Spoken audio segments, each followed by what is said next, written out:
All right. Hi, everybody. Welcome. It's Monday. And we're super pumped. It's Monday. And we're going to chat about AT. So welcome, everybody. What are we up to?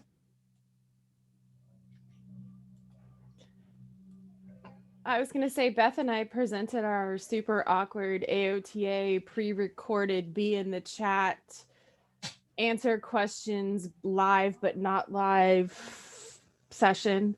I don't like it. It was weird. Really? I actually joined some other sessions, and was super participatory in the chat just because I had already gone through the agony side of it, feeling like this is so weird. Like you're presenting, and then you would say things like, Alyssa, you would say, "So Beth, what do you think?" And I was like, "Wait, but no, I already answered that."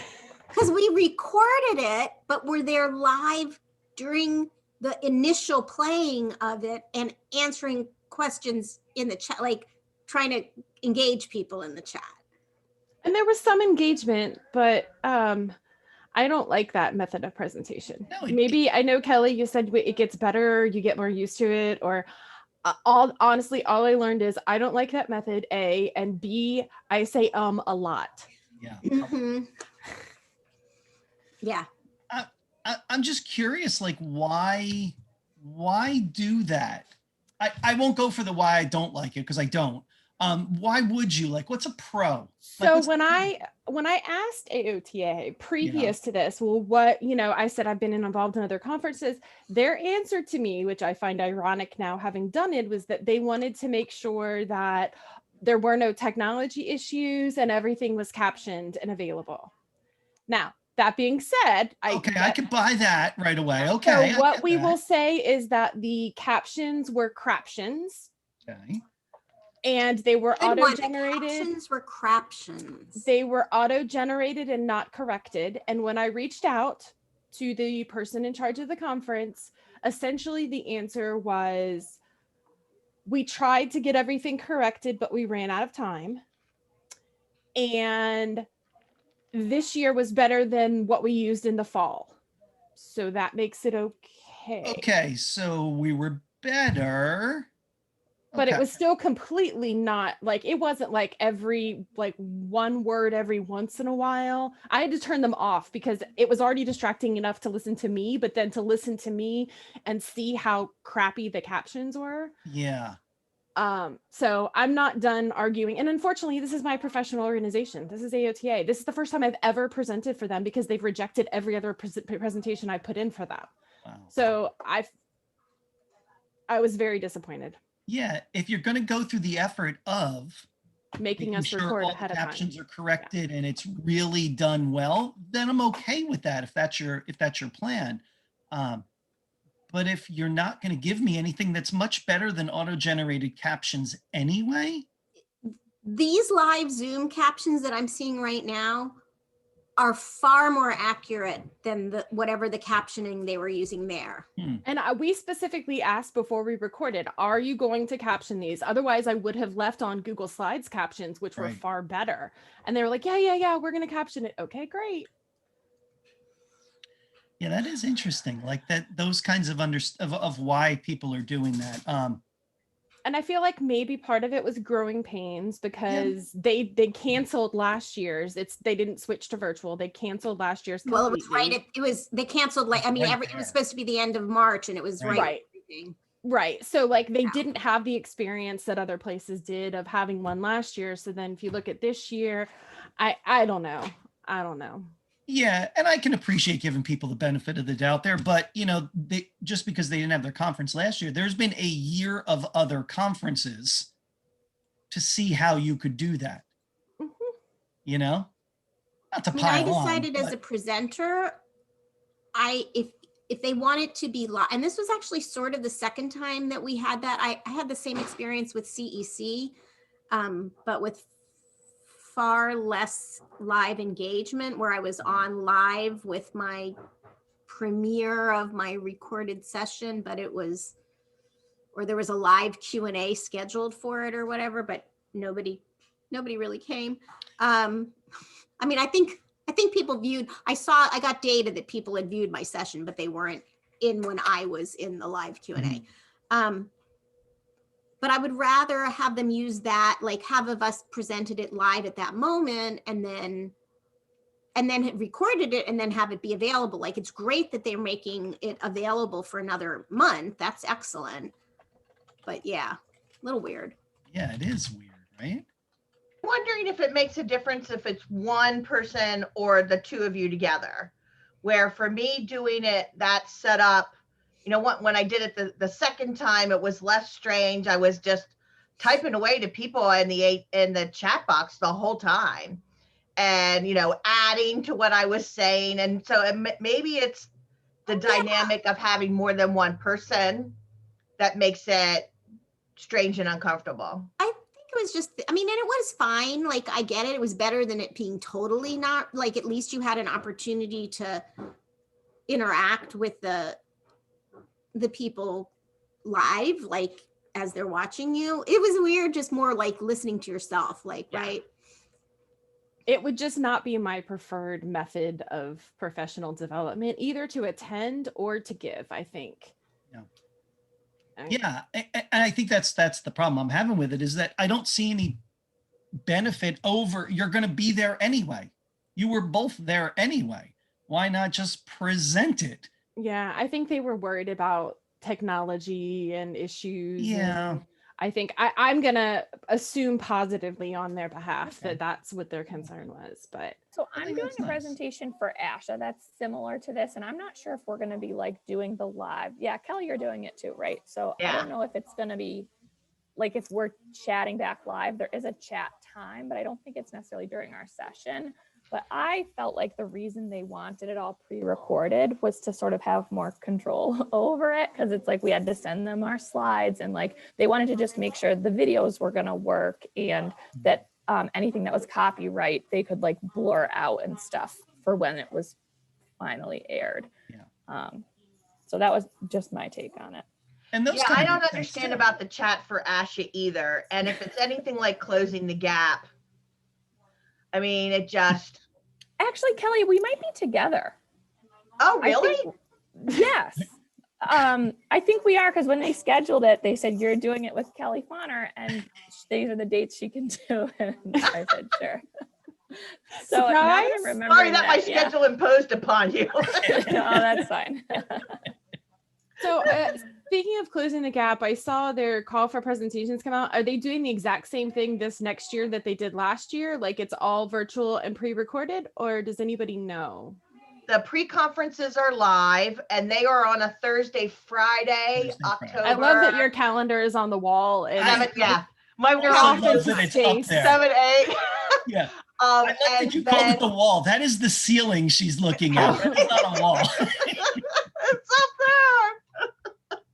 it just looks like It's up I totally believe you, but it just looks like you're just staring off into space to Yeah, there you go. recall when There- you're but doing it's what up you're there. doing. Wow, that's really high to put your calendar. I don't think I'd ever put my calendar that high on the wall. How do you mark it? I mean, On a Take stool. it down. I'm jumping. Okay, so this room is also my granddaughter's bedroom when she stays here. So things that I don't want, she's only 2, so stuff I don't want really messed up has to go.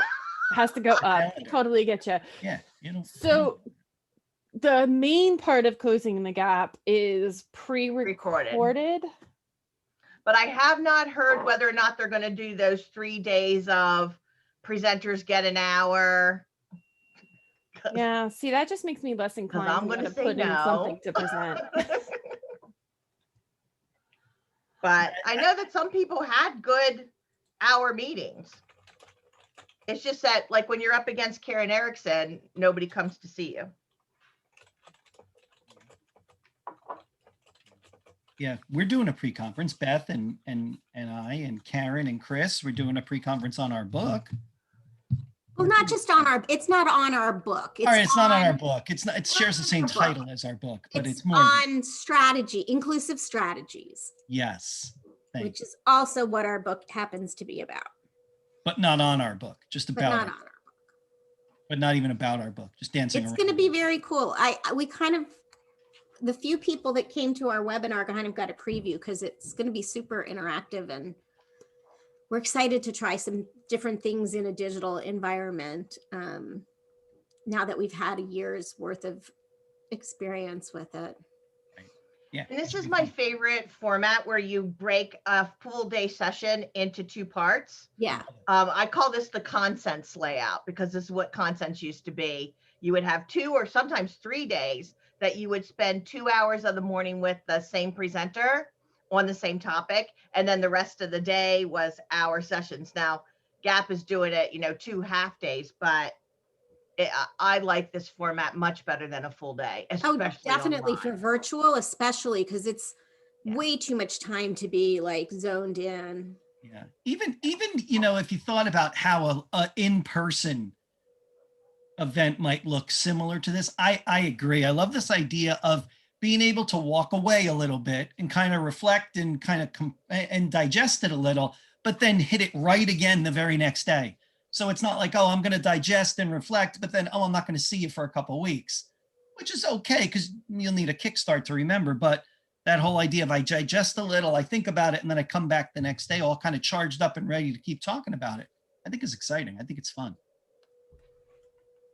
Looking forward to it. Should be good. All right, what else? What else is everybody doing? We got a lot of people here with us today. I'm looking at, Oh, there's a lot. That's great. I see some new people. I'm happy. Madge Bradley. Where did all our new friends come from? I like new friends. I don't want to force new people to say hello. I know, but you can unmute yourself if you want. Yeah. Go to the cards, Mike. Oh, I will go to the cards. But look, everybody's putting their cameras on all of a There sudden. we go. I am quarantined from school, so I'm home. Nice. And doing lessons at home, with the kids. So I think my biggest challenge this year, again, is doing all my Google Meets with my kids and teaching them the accessibility options to independently get on their meets, because sometimes the parents were doing other things, and feel like I could do a lot of in-servicing on just, if they were blind or visually impaired, how to get on the meet, if they couldn't read, how they could get on the meets, how they could access their Google Stream. So the last year, I felt like I did a ton of learning, even though I've been in the field for a very long time. So just with the kids, and my kids did very well, I felt too. Some of them, I don't know if anybody has some great tips of things that they even had seen online for kids to look at video wise. I ended up making my own little videos for them, on how to, get access to different things. So Yeah, I think that's such a great, I tutor a little girl, and now she does not have physical disabilities and she does not have visual disabilities. So it takes that out of the equation. But one of the things that we've been doing is there's times I'm having her share her screen with me so that I can, like today, she didn't know how to use the back button.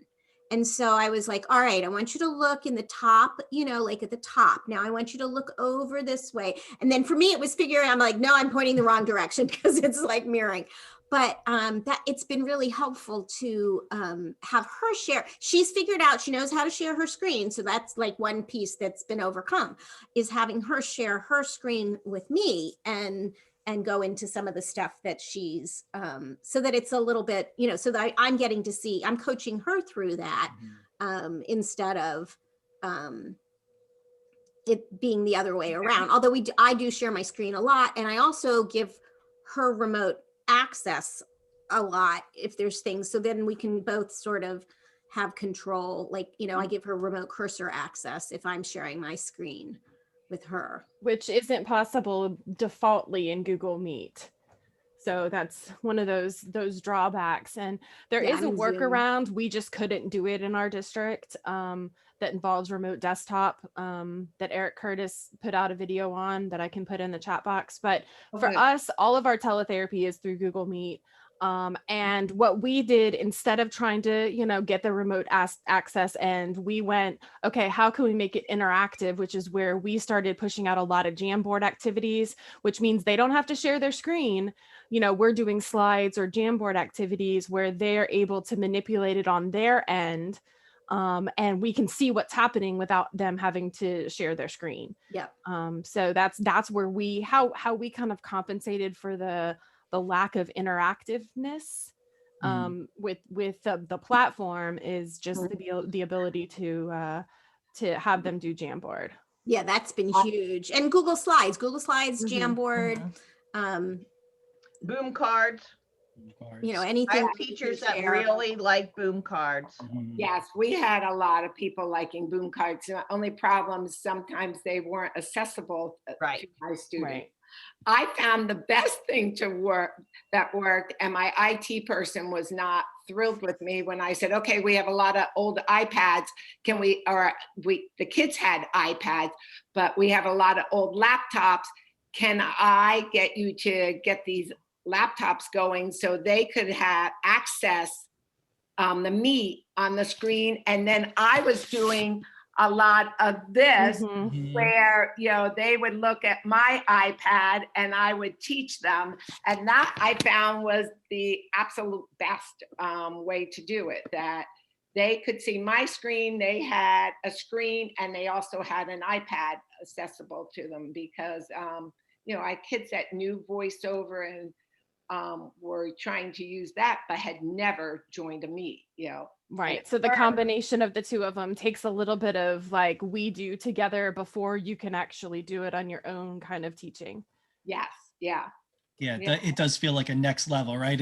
I have to be multitasking some tech skills there to be able to navigate around two devices at the same time. I just saw what Jordan put in, like where he's working in the adult world. And I wanted to put in, and he's got like a nice, you know, some resources in there. I just put in the chat. I want to encourage everybody, call for manuscripts is open for the ATOB journal, which is the Assistive Technology Outcomes Benefit Journal. And the theme for this upcoming call for manuscripts is AT services during and after the COVID-19 pandemic.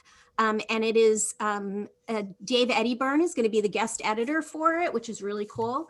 And there's we're looking for different types of articles. So it can be voices from the field, which would be, it does not have to be a research paper. It can be just your experiences and how you're moving on, what you're keeping. It can be if you're involved in research and you've done some research. But I just put the link in for you guys to take a look at. I really would encourage you to submit something about your experiences and what you've been doing for students or for adults. It doesn't have to be, it's not only student focused. So, but just in general, in terms of assistive technology. So just wanted to put that out there to everyone. Great. Thank you, Beth. Thanks, Jordan, for sharing that. Sure. Madge, did you tell everyone you're from New Jersey too? I like to point that out whenever I can. Yes. Yes. Making sure. Because all these other people are missing out. I just want to make sure they recognize. I'm not sure if you want to. North Jersey, and now I live in South Jersey. So yeah, I really cover the whole state. I'm not sure if you want to claim attachment to Mike Murata. No, she does. I feel like she does. Sure. Madge and I have known each other for a very long time. We are Board of Trustees members on the New Jersey CART group right now together, which means basically that Madge and I have been around for a good enough amount of time that we've done all the other jobs. We've been president, we've been vice president, we've moved through all the jobs, and now they just put you there. Yes, yeah. I'm sure there's a nicer way to say it. I talked to some of my staff. Probably a lot of them. They were born way after I've been in AT. Yeah, when I've been in AT for a long, long time, and they weren't even born. I go back when. How about you? About 85. Started in AT. 87, 88. 82. Kelly Fonner, there she is. Okay. Nice. On a grant for using technology in early intervention. Wow. Nice. Yeah. That's how I got started too. Yeah, for play and for speech. And I wasn't the speech therapist, but the educator. But yeah. It's been a really fun journey to see the changes. Yeah. Right. To see exactly the way that the field has changed. Oh, things we wished for are now here. Yeah. Exactly. So Mike, before you go to the question cards, I have a question. Yeah. Okay. I had a feeling that's what was happening. You see I me saw your fumbling around. I eyes. was trying to find them on my desk. So how are people balancing the need for professional development, like between now and the next school year, and the fact that most people who need that professional development are just done? Mm. Like they just, they just don't want to do any, but like we have to get also ready for next year. How do we balance the burnout factor and they still need professional development to help kids, whether it's their current kids or kids that are coming to them soon? We've got a new teacher starting with a student that's heavy technology use that we know that he's going to her class, be it virtual or in person. We don't know that yet. And we're starting in May to train that new teacher. That new teacher's coming into the current teacher's classroom. And then to see everything that's going down with this kid online. And then from there, we're going to follow up with what do you think you need? So taking it from that teacher's perspective. As far as we know, the rest of the staff is staying intact. It's just our teacher that's changing. So that's really, one way. So really, yeah, getting that person before they leave the building for the year. Which again, to go back to Alyssa's thought, is that person even in a headspace? Are they available? Yeah. Be in that conversation. Yeah, it's a great question. Because I feel like I'm even hitting that brick wall now with a couple of staff members who we still have till the middle of June here that our kids are in school this year. And I feel like I'm doing it the kiddo a disservice if we're not still continue trying to help their staff grow and support them. And at the same time, you can just see it in staff members' eyes that they just can't. It's not that they like hate their job and they don't want to, help the kid. It's just they don't have availability from a cognitive or anything perspective. And it's like, well, how do you balance the kid needs support, and at the same time there isn't a team member who's available? And that's so I think keeping it functional and asking them what they need in the classroom at that time. So can you support things in the classroom that would actually be like super beneficial to them? I've also gone in and helped out to be more hands-on with the other students so that they have more time to work with that student. So almost, utilizing myself as a para. And then the other thing, like within some of the coaching slide stuff that I've done, we've had last spring, we helped transition, and it was really nice because the new team from the middle school got to meet with the elementary school and do some training. And that was really helpful. And then within those coaching slides, we took some videos and embedded some video examples so that it kind of became this living, breathing document of, you could see that student's progress. So even in the fall, then when they come in, they can see what that student was doing in the spring and how successful they were.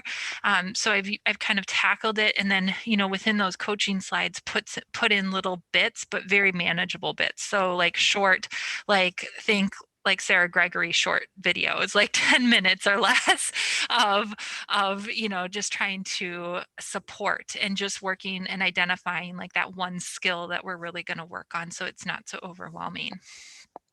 I think that's a good way to do it too. I've been doing a lot where taking larger chunks of learning and breaking it up into its natural break points and putting those out separately with some type of interactive piece in between that they can kind of explore. And I think you need that buy-in from staff too. So it has to be that functional or something that really applies to them in that moment right now, because they are so overwhelmed. So, what can I do to help support this student in your classroom to make your life easier, and kind of putting it in that perspective so that you get that a little bit more of that buy-in. And when they start to identify those places, rather than you saying, oh, he needs to use this technology here or here, then it gives them a little bit more ownership over it.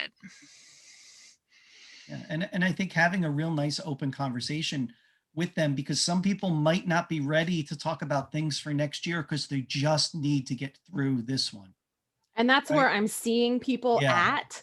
And it's like you want to honor their need to kind of self-care and protect and know their boundaries. Mhm. And at the same time, it's like, but I also need either current team to upload information to you. And so like I'm trying to think about a like technology passport. I don't know what else to call it, like something that can the current team can dump into now that the next year's team can pick up from, to kind of diminish the new team, either of those teams, from putting themselves in a place that they're completely overwhelmed and just I mean, I know that we have teachers that are literally, they're just in survival mode right now. Yeah. They're just, we have teachers that have been teaching high flex since September 1st in person and online, and they're just done and trying to get, we don't want to lose all this good information we have about students. And at the same time, asking them to do another thing seems unfair for me. Like, I don't think that that's nice, but at the same time, It's One of the almost things like I've if, been doing with some of my groups is having them send me questions, and the hour that we spend together is all based on their questions. And so that's been keeping the spring here going, with some of the groups that I had longer and, plans of dissemination of information with. So rather than it just be me spewing information, it's the whole session runs off of their questions. Yeah. And so if you get 3 or 4 good questions, actually 2 good questions can take an hour, depending upon if you can do hands-on, if there's anything hands-on you can do with them. So those have worked out really well.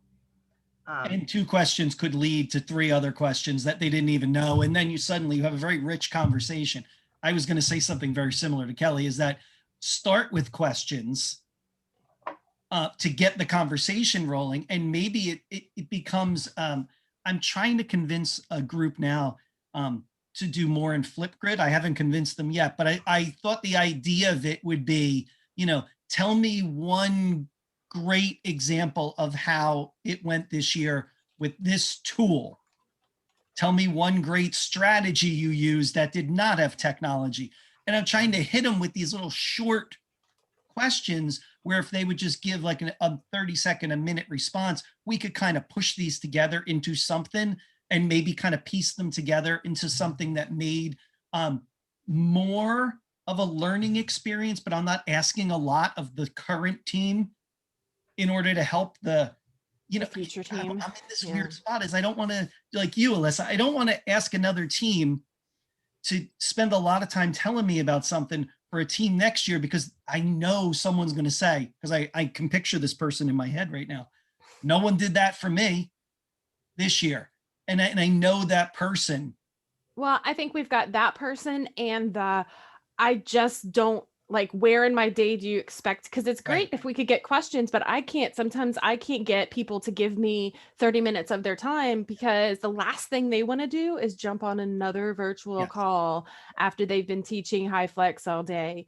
And it's like trying to kind of meet them where they're at. And it's like, hey, do you need visuals for something? I will like, can I entice you by here? Let me send you some visuals, and in exchange, let's find 30 minutes to talk, and it's not, I don't want to bribe them into doing something, but at the same time, I'm trying to be very aware of the mental health state of our staff right now. Can you engage them in some more asynchronous coaching, like via emails or via some sort of a chat platform, because of the reality of Zoom fatigue, and kind of couch it in, like, maybe using that question format that Kelly was talking about, like, what do you need? There's also sometimes, like, they don't know what they need, even starting off with what's something that went well, and what's something that what's something that went really well today, and what's something that didn't go the way you planned. And when they kind of tell you what went well, you get a picture of what they're feeling confident with, and what didn't go as planned sort of gives you a window into where they are asking for support, right? As opposed to you telling them where they need support. Yes. Yeah. That's what's great about those kinds of questions, right? What went well? What do you wish you knew in the beginning of the year that you know now? So just some kind of reflective question that could give you some really great insights into how they could help another team not do those same mistakes, issues, not have those same issues pop up. We're definitely dealing with this also. Sorry. No, you're good. But we're totally dealing with this too. And I'm like trying to be creative. And one thing that I found that has worked is, as you're saying, is the time is that people really just can't put in like an extra 30 minutes at the end of the day. So we're trying to find time that already exists. Like every Wednesday, we have either a staff meeting or our PLC meetings. And so if I can like get a principal to release people out of the staff meeting to meet with me, they're very enthusiastic to do that because it's time. They have to be logging in to the virtual meeting and doing something. But I can say like, oh, well, my thing's going to be more fun than a staff meeting. And then they'll come. And we did that for Beth, came and did a lesson picks training, and we used that same time. And we had really good attendance for that. And people were excited about it. I also think bringing in somebody else made it a little more exciting. So just get Beth to come in and do it. I agree 100%. I had Beth come to my class last week. It was great. Yeah, it was awesome. So pretty much you're recommending Beth do my work for me. That's exactly what, I don't know if that's what Sarah's recommending. That's what I'm saying. I'm definitely saying that. You know, I've also had where, and we do have some still scheduled professional days, you know, and just everybody bring one thing that, you know, and we've even done little prizes, you know, for the best tip of the day or something, and let them vote on it or something. That kind of has always worked, even way back when we would do meetings at the end of the day. We had this date of 3:30, so 2:30 to 3:30 have a meeting, you know, and do things like that. And it kind of went quick because it was just one little tip that we allowed people to do. And if nobody volunteered, but most of the time somebody volunteered to start, and I didn't have to start, which is always nice. I could fill in if we didn't have enough, but yeah. Yeah, I think those make a lot of sense. Become a guerrilla cameraman and just walk around with a camera and just, you know, it's that catch somebody doing something good, but maybe you catch them at a time. If they stop you, and I've done this to people and they've learned really quickly not to stop me in the hallway, but they stop you and then I help you in some way. And then in return, I instantly call in that favor, instantly. And I'm like, hey, by the way, can you share one tip of how you might use this in the classroom with someone that I can share with the rest of the staff? And then they will say no. And I'll be like, oh, come on, it's not so bad. We can do it together. And we sit there together and we just have a quick 2-minute conversation about something. And then you start stringing those together for staff. Wow. Might be a way too. There's a district that I'm working with, 10 of their schools with AAC teams, one team in each school. And we've gotten to this point of people don't return emails, you know, those kinds of things. But what I started in January, and then it's going to play out again here now towards the end, is I met for 15 minutes and honored the 15 minutes unless they wanted to go longer, right? So I set up 15 minutes with each of the teams. I don't think that they believed at first, well, actually the first time we did it was October, that I was just going to do 15 minutes, but I didn't. And then from that discussion with them, I'm able to get what have they been doing? What are their questions? And then that builds the hour training that we're together. And during that hour, we have time that each of the teams talks. And when I had done it the first time, before I had initiated them, meet with them for 15 minutes, they were all like, oh, we're okay, blah, blah, you know. Now that I have that talk with them, that they go for it. Like they'll fill up the whole hour just going from team to team because they've already talked through it with me. And I think that they don't feel hesitant to talk about it with others. And it's a livelier hour because it keeps switching who's sharing. And I've also been doing that with some of my electronic literacy training groups too. Just that little 15-minute check-in. I like that idea. I like that idea of reimagining what a PD session needs to be. Does it need to be a half hour? Does it need to be an hour? No, it doesn't need to be anything. And I think even more than ever, now we're at a point where we should rethink that and be creative as to what that looks like. And it's kind of that whole idea of that just in time professional development is just giving them those bite-sized chunks that they need at that moment and looking at different ways, you know, and the idea too, like of, here's a quick video, right? Like here's a Sarah Gregory video, here's a whatever it is that comes out of that, so that you give them then some additional tools, you know, to be able to reflect on.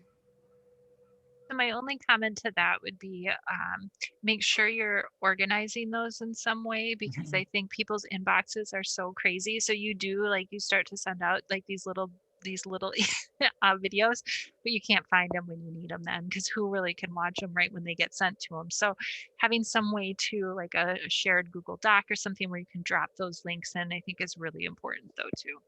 Yeah, Jennifer, that's a really good point. And what I've been doing with some of them when I chunk them out like that is, if they're related around a topic, we drop those into a Padlet with discussion questions that follow. So the video lives in a Padlet and you can put your questions, just general questions, right underneath it. But then there's actual specific questions and conversation starters for each video.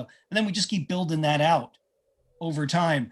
And then it goes to that point of it. You only have to remember really one link. And that one link gets you to everything that was about that topic. And that kind of helps. Yeah, and Julie says in the chat, I'm just catching up on the chat now. Julie said, doing video, Screencastify, or any other type of video, and putting them in a hyperdoc so people could, again, one spot, a landing spot, and then they jump off to whatever they need to go, which I think is great. It's a great idea. And Holly asked about switch adapted items for secondary students. And I'm putting in the chat a link to our webinar we had last week with Scout Mary from the AT in Missouri. And he showed a really cool. Yeah, the balloon tunnel was awesome. He created a balloon tunnel that was switch accessible out of PVC pipe and some shower curtains. And to tell you more is only doing a disservice to watching that chunk of the video. So go in and watch just that. It's about 30 minutes, 35 minutes. That part is towards the end, so you can probably fast forward. And did you love how he moved from changing his hat to changing his glasses throughout? That was awesome. Love it. He's so creative. I love him. He's Great. fun. Well, Melissa, did we help you? Yeah. All right. I think so. I hope so. All right. Cool. Awesome. Good. Anybody else want to beat that one down, or you want me to go to the cards? You got to say go to the cards. I keep these things on my desk all week long. I got to do something with them. Oh, we do. Please go to the cards. You have a question, David? Yes, we do. Go, question, ask it. Well, since it's the end of the year, we were kind of curious, what do people do with about stuff that they have checked out in your district? What's the process for that? And so is it left out there, or do you collect it? Do you have people that work during the summer? Do you mean in a normal year or this year specifically? Boy, you could answer that either way. Yeah, that's a weighted. What is normal? Yeah, exactly. It depends on what stuff it is. So if it is their communication device, our district, they stay with the student. Usually I will have them come in for like a week over the summer. So like I can re-image it, I can get it set up for the next year, but we don't tend to pull them back if they're district owned, but their communication device are used with the student. Everything else, it depends on what it is. Like if it's a switch setup and the kid's going to be in the same class next year, I usually just have that teacher say, yes, I still have everything. Yes, it's set up. And I make a note in my inventory so I know where it is, but I've stopped bringing it all back home and then taking it right back out. If the kid's transitioning, it comes back home so that I can get it back out and pre-planning. We did the same thing in my former district. And we would have an agreement, like a summer loan agreement that would be, either it's to families or like, depending on where the technology was going. Like if it was a communication device or other access things that a student needs over the summer, it went to the families. If it was a something like, no, we're not going to bring in all those switches just to have to drop them back off at the beginning of the school year for like a classroom situation or whatever, then it was just the same thing. It was just acknowledging that they had it for the summer, and it was, if it was, whether it was going to be used or stored or whatever, so much easier than bringing everything back and bringing it back out. And although I think a way to deal with updates that can't be done remotely and repairs, is definitely like setting up, and our staff has they like are 10-month employees that have 20 days that they work in the summer. So we follow generally most of the practices that Alyssa and Beth mentioned. The only thing is we usually ask if the family wants the communication device, because I will tell you there are some that'll say, no, we don't need it at home and we don't use it. And in that case, I'd rather have it back at school. And then we also leave things in the classrooms unless we know the student is moving to another classroom or the teacher is leaving the district. In that case, I feel like I want to go back out there and teach how to use some of those tools. So I usually get that stuff back, and that way we don't have to worry about it going missing. And then we also, our spreadsheet, we always have like a staff member associated with everything that we check out to a student. So we send all staff, we sort our sheet by staff member, and then we send them an email with everything they have checked out. And we say, if there isn't anything you're using, please send it back to us or let us know and we'll come pick it up. So we don't want stuff just laying around the classroom, because then it does get lost or ends up in the workroom on the table that's free to give away. And so we try to get some of that back. But otherwise we follow sort of what everybody else has said. It sounds like we're on the right track. We're trying to figure out about staffing for the summer, if we're going to actually put a lot of time in or very little time at all, since all of us are on a regular school year schedule for the amount of hours that we have to work.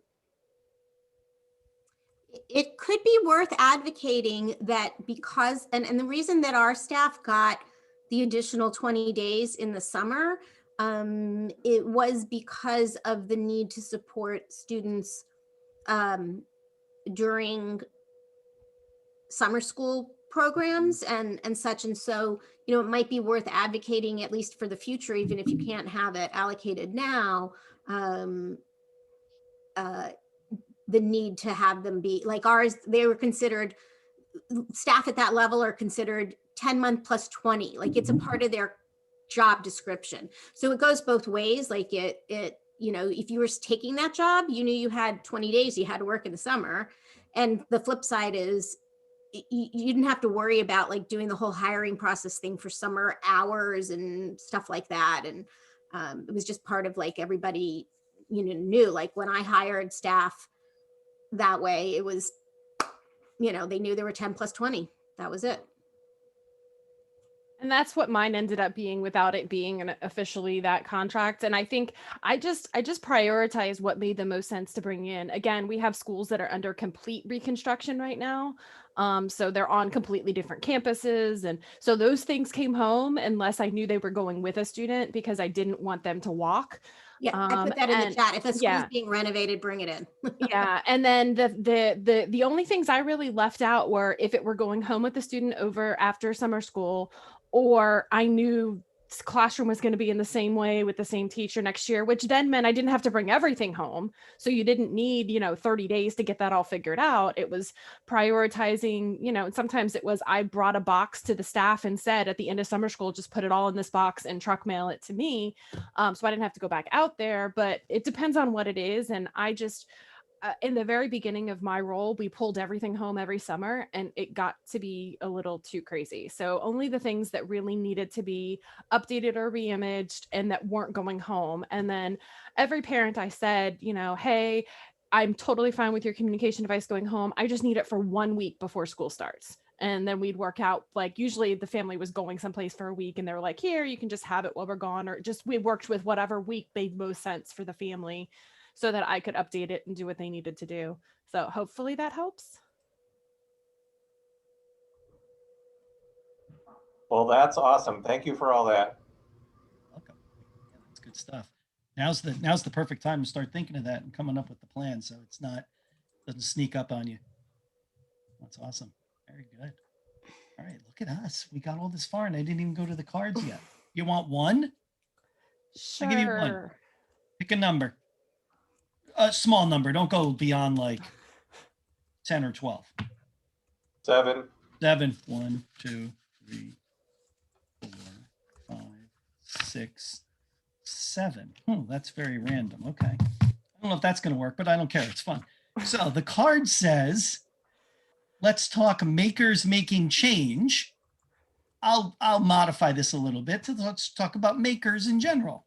This was the people from Makers Making Change who are actually presenting about their services. But let's talk about how you're using makers in the community, in your schools, how you're making makers out of your students. How about that? Low-tech AT. I'll jump in and just say I was watching some ATIA sessions and I saw, is it Judy Schoonover? I don't know how to say her last name. I saw her session this weekend. Oh my gosh. And her Google Drive full of how to adapt like every little thing. And she had tons of really great pictures for just some low tech sort of adaptations. It was really awesome. So I'm going to share that with our whole team because it was just nice that everything was centralized in like one Google Drive that she shared out with everyone. So if you did ATIA, check that out. Yeah, and I think with her stuff, what's nice about it is that it's not unapproachable. It's not scary adaptations, because a lot of people think when it's like making stuff that it's like either super high tech and you have to have a 3D printer, or it's like something that involves a lot of time. And a lot of her stuff is like using stuff you probably already have laying around your house. Absolutely. It was like a Yeah. card flipper where it's the milk jug that flips the card for you, or attachers where, you know, you've got the kid that might throw something or doesn't have really great fine motor skills and the manipulatives end up like on the floor. So like it was a straw on a string for a car on a road, you know, so that they could play. They were just such nice, functional, like everyday sort of ideas that I really appreciated. So it was a great session. Yeah, I think these kinds of sessions and those kinds of ideas are so valuable because it does, like Alyssa said, it makes things approachable. It demystifies this whole idea of providing accommodations for people, all people, any people throughout their school day. I mean, I do this for my master's class every year. This is their final project, is to create something out of things they can only buy at Dollar Tree. And yeah, I specify Dollar Tree because I think that's really important to specify a certain dollar store. But the idea is, you know, go to the dollar store or walk around your house and dig up things and think about how you would solve a real problem in your classroom. And these things that come back are awesome. And it is like those things. Couple of my favorites are an empty water bottle to put the dice in it for a game so that somebody doesn't take the dice and chuck them into the hallway. That's just a great idea. And so taking the handle of a plastic milk jug and cutting it out so you could jam a Sharpie marker in it and it gives you a handle. Those kind of things are perfect. And those are great examples of low-tech solutions that we could use. I love them. Anybody else? Favorite low-tech solutions? Another one with that water bottle that isn't even an AT solution, but was a nice little Earth Day one, was using it as a stamper. The bottom of that water bottle makes a very pretty flower. Yeah, I guess it would. If you stamp it. And that was a lot of fun. That was a little live session I could do with the kids, you know, just to celebrate Earth Day of recycling. Everybody had a water bottle at home. Yeah, I think that's awesome. And that doesn't mean we let the high-tech things off the hook, right? Yeah. I'm all about drawing in these STEM programs in our schools to make them do something that is functional. Spend their time thinking about functional projects that could help somebody, and thinking about what it is that I they're. mean, one of my favorite things to do with kids, as far as them getting to make something that then they can use, is as long as they can get their hands on a little tub of Play-Doh and a balloon, and then having them do, I mean, I haven't done this virtually, but I've done this live with kids and adults, and then teaching them how to like roll their Play-Doh into really small skinny snakes to be able to then stick it inside. It's got to be small enough, and then stick it inside their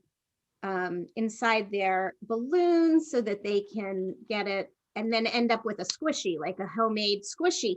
And the whole act of doing it, like you're rolling it's a mindfulness type of an activity, and then it gives you a mindfulness thing. And really, again, it's like getting, even if it's one of those things that you can get sent out, it's so inexpensive to buy these little tubs of Play-Doh to get sent out, with quarter or whatever the students are like, they're picking up their materials for that quarter or whatever, and and then they have their thing. I've done this live with lots of kids, and it's a great activity, because then they're left with it. And the question that teachers always have is, well, then how do I keep them like from popping it or busting it? I'm like, well, if they bust up their homemade squishy, then they don't have it anymore. Like, it's a natural consequence, so that's one of my favorites. I think it's a good point. Because, when you teach adults, that never happens with adults, right? No adult will ever pop their balloon. He says, I'm like, right? I'm always playing with Play-Doh, like at my desk, like it's my way of helping me pay attention to what I'm doing. Like, if I can't be. So true. I'm reading what you said, Jordan.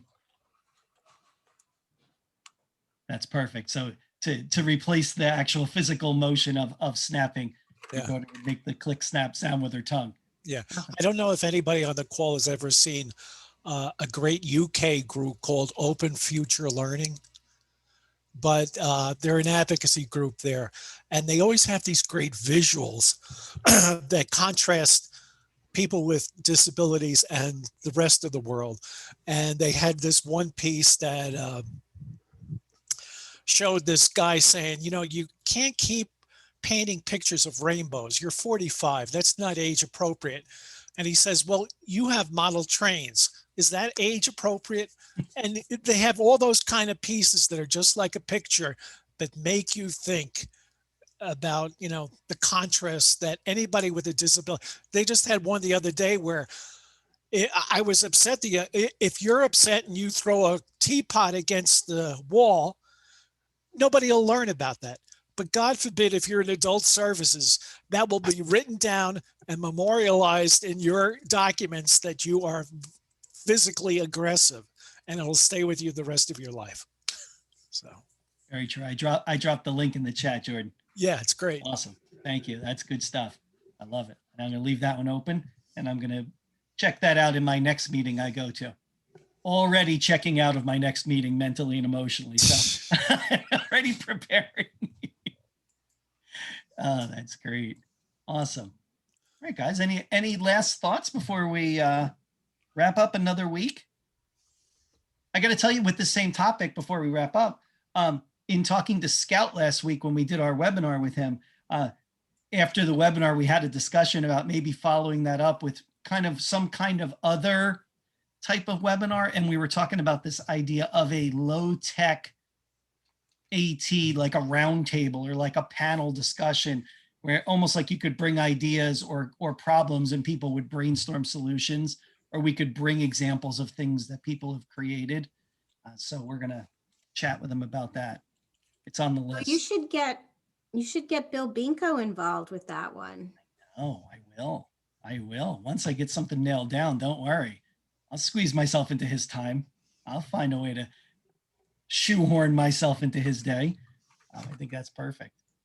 Mike, one of my biggest helpers, as far as adapting things was somebody who needed to devote some time to some charity from Lockheed Martin. And at staff meeting, they said, could anybody use an engineer? And I raised my hand and said, I could use an engineer. And I'll tell you, that was, I mean, he ended up on our board even and helped us network, you know, and design our whole new program, our whole new building. But I mean, initially it started with him adapting toys, even coming in at night, and because everything I had done, he had perfected. His soldering was way beyond my soldering, and, you know, and then he actually taught some classes.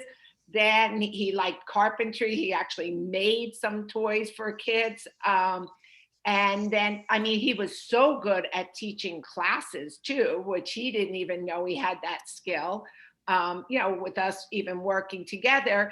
And then when I mean, we're talking way back when we needed help with networking or doing, you know, building things in our building, he would, even when I got new equipment, you know, like a lot of new equipment, he had a bunch of young guys come in and help us get it all ready so it would be ready for the opening in school. And it was through just one little connection. And there's a lot of them, a lot of big corporations, they have that where somebody has to help. Subaru is another one that has helped up with a lot of projects when we wanted to have more iPads in the building and things. So keep that in mind, as far as there's a lot of good makers out there that love to help kids.